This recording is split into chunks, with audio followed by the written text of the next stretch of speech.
देखिए लगातार जो है हमारे इस चुनावी सफ़र के अंदर हम लोकसभा के चुनाव में जिस तरह से एक के बाद एक, मैंने एक बात कही थी आपसे तमाम अपने लाखों करोड़ों व्यूअर्स से कि इस बार हम मुख्यमंत्रियों को नहीं, हम सांसदों को नहीं, हम लगातार उन चेहरों को आपके सामने लाएंगे जो चेहरे अपने समाज में, अपने आसपास के इलाके में, जिस हर एक चेहरे के पीछे छोटा छोटा वोट बैंक बन के एक बड़ी तब्दीली आती है देश के अंदर, वो चेहरे आपके सामने लाएंगे। किसी के साथ 10,000 वोट होती हैं, किसी के साथ 20,000 होती हैं। कोई चेहरा अपने समाज के अंदर मजबूत होता है। एक ऐसे मजबूत चेहरा इस वक्त हमारे कैमरे के सामने है, हशमुद्दीन मलिक साहब मेरठ से। हम आपको बता दें कि कई सारे क्या है एक आम कार्यकर्ता के जहन के अंदर, और वो देश के अंदर कुछ बदलाव चाहता है या उसी पार्टी को रिपीट देखना चाहता है, वो सारी चीज़ें, सारे सवाल जो है वो कहीं ना कहीं पूरे देशवासियों तक पहुंचाने की हमारी कोशिश है। तो बहुत बहुत खैर मकदम है आपका हशमुद्दीन साहब हमारे चैनल में, बहुत बहुत स्वागत है आपका। हशमुद्दीन साहब, सबसे पहला और अहम सवाल ये कि आप अभी के वक्त में जो मौजूदा सरकार है बीजेपी, उसको कैसे देखते हैं? नहीं, बहुत अच्छा तरह देखते हैं, क्योंकि इसमें जो मामला चल रहा है, मोदी जी ने जितने भी काम करे हैं, भाई डूडा का ले लो मकान, उसमें गरीबों की मदद, इसमें कोई जाति बिरादरी कुछ नहीं देखी जा रही। उसमें बिल्डोजर मुसलमानों के ही घर पर क्यों चल रहा है, तो इसके लिए क्या कहेंगे आप? जैसे अंसारी को मारा गया, तो इसी तरह जो है विकास दुबे को मारा गया। कोई एक तरफा कार्रवाई नहीं है, ये सोच है अपनी कि भी आदमी सोच रहा है एक तरफ कार्रवाई हो रही है। कार्रवाई तो दोनों तरफ हो रही है। भाई जो ये जितने बदमाश हैं, जितने गुंडा राज ये चला रखा था, ये उसको ही ख़त्म करा जा रहा है। इसमें कोई हिंदू या मुसलमान नहीं देखा जा रहा है इसमें। तो वाकई एक बात निकल कर आई कि इसके अंदर गुंडा राज, इन्होंने कहा कि ख़त्म है, गुंडा राज नहीं है या एक तरफा कार्रवाई वाली बात नहीं है हशमुद्दीन साहब के अकॉर्डिंग। अच्छा, एक बात और है कि जहाँ तक मुझे तजर्बा है मलिक समाज की अगर बात करें, तो मलिक समाज के पास कहाँ से इतना पैसा आ रहा है? और आपके पास ईडी भी नहीं आती, आपके पास कोई इनकम टैक्स के छापे भी नहीं लगते, और फिर उसके बावजूद जो है वो बड़ी बड़ी शादियां हो रही हैं। लेकिन इन बड़ी शादियों से अहम जो नुकसान है वो आपको क्या लगते हैं, और किस तरह के नुकसान आप अपने समाज में महसूस कर रहे हैं? नहीं, देखो नुकसान तो है, सिर्फ ये है कि गरीबों का जो है, इसमें गरीबों का मामला जो है ये भी देखा जा रहा है कि दिखावा शादी में ना करा जाए। भाई दिखावा बंद करने के लिए जो भी दे रहा, जो जिसकी जैसी कैपेसिटी है वो दो, मगर ये 2 करोड़ की शादी कर रहा है, अब उसके बराबर में किसी की हैसियत ऐसी कि वो 20,000 रुपये ही लगा के सिर्फ अपनी बेटी को विदा कर सकता है, तो उस गरीब आदमी पर जोर ना पड़े। अगर आपके शब्दों को मैं पूरा कर रहा हूँ तो नहीं, तो जोर तो इसीलिए ये जो मलिक समाज जो बना है, ये मीटिंग हुई है, ये मीटिंग इसलिए हुई है कि गरीब आदमी पे जोर ना पड़े।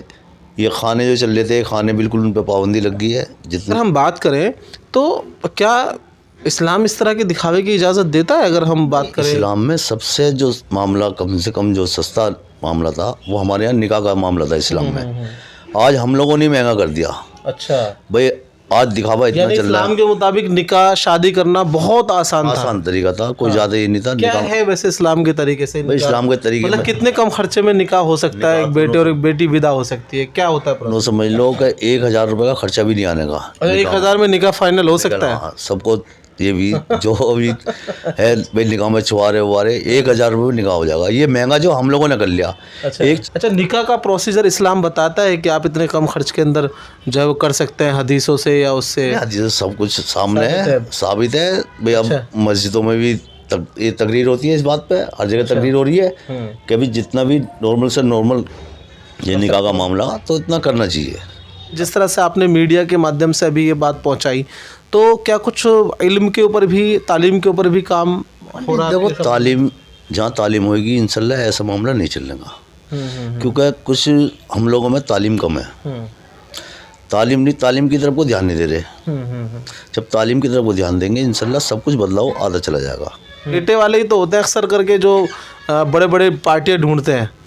नहीं, शादी में जो है, देखो एक बात कहूँ कि पार्टियाँ ढूंढते हैं, भाई सबसे बड़ी गलती बेटी वाले की। अच्छा, जब बेटी वाला ऑफर देगा तो ऑफर में उठता है पैसा जो उठता है। आज तुम पैसा दे रहे हो बेटी को, जो बेटी का हक है उसको दोगे, भाई पैसा ऐसा दो जो इस लड़के के काम में आ जाए, उसका कारोबार चले, और वो भी बिना दिखाए, बिना जताए। तुम जो है अपना कारोबार खत्म कर रहे हो। भाई पैसा लड़की वाले ने उठा दिया, लड़के वाले ने उठा दिया, तो समझ लो सारा मामला जो है वो ख़त्म है। भाई पैसा वेस्ट गया सारा, और वो पैसा काम में लग जाए तो समझ लो आगे बिजनेस बढ़ेगा, बिजनेस बढ़ेगा कि उसकी नहीं, बेटी को भी और बेटे को भी बेटे एक को नए रास्ते नए मिलेंगे, रास्ते खुशहाली आएगी। खुशहाली है। देखिए आज एक नई बात निकल कर आई है कि वाकई ही इस तरह की व्यवस्थाएं होनी चाहिए कि जिससे गरीब की बेटी भी आसानी से विदा हो सके, बेटे वाले को भी कि महसूस ना हो कि इसने हमारा जो है हमें दे के जो हम पे कुछ एहसान करा, दुनिया को जता दिया, अब इसका क्या एहसान रह गया। दूसरी बात ये कि उस तमाम चीज़ों को तब्दील करके अगर उसकी हैसियत है तो कहीं ना कहीं बेटे को दामाद को बेटा समझकर उसके कारोबार को आगे बढ़ाने की कोशिश आगे बढ़ाने की कोशिश करे। शब्दों को सही देखो पूरा हाँ, करो, हाँ। क्योंकि देखो मेरे सबसे रिक्वेस्ट है, ये तेरी समाज नहीं सारे समाज से रिक्वेस्ट है, चाहे वो गैर मुस्लिम हो, मुस्लिम हो, मुस्लिम हो, गैर मुस्लिम हो, पूरे भारतवासियों हाँ से। पूरे भारतवासियों से ये रिक्वेस्ट है, क्योंकि शादियों का मसला जो है ऐसा करे कि कल को बच्चों ये लड़के लड़के में खुशहाली आनी चाहिए। ये परेशानी नहीं होनी चाहिए कि भी बाप ने कर्जा कर लिया, शादी कर दिया, आज बाप परेशान है, लड़की परेशान है, लड़का भी परेशान है। तो ऐसा कदम नहीं उठाना चाहिए, नॉर्मल तरीके से शादी करें, इंशाल्लाह ज़िंदगी में खुशहाली आएगी, हर समाज में खुशहाली आएगी। और जो ये तुम पैसा वेस्ट करोगे तो उसका तो कोई देखो कोई मामला है। बहुत ज़बरदस्त, चलिए बहुत बहुत शुक्रिया। देखिए आज राजनीतिक मुद्दे पर तो बात नहीं हुई, लेकिन मैं समझता हूँ एक ऐसे अहम मुद्दे पर बात हुई है जिससे आपके एक शेयर से शायद हज़ारों घर के अंदर एक ख़ास और अच्छा मैसेज जाए, और इन हज़ारों घरों में से अगर कुछ दर्जन कुछ लोगों ने भी अगर इस पर अमल करना शुरू कर दिया तो मैं समझता हूँ कि आज की हमारी ये मेहनत, आज की हमारी वीडियो और शायद हसमुद्दीन साहब का ये मैसेज जो है वो कामयाब हो जाएगा इंशाल्लाह इंशाल्लाह। चलिए बहुत बहुत शुक्रिया।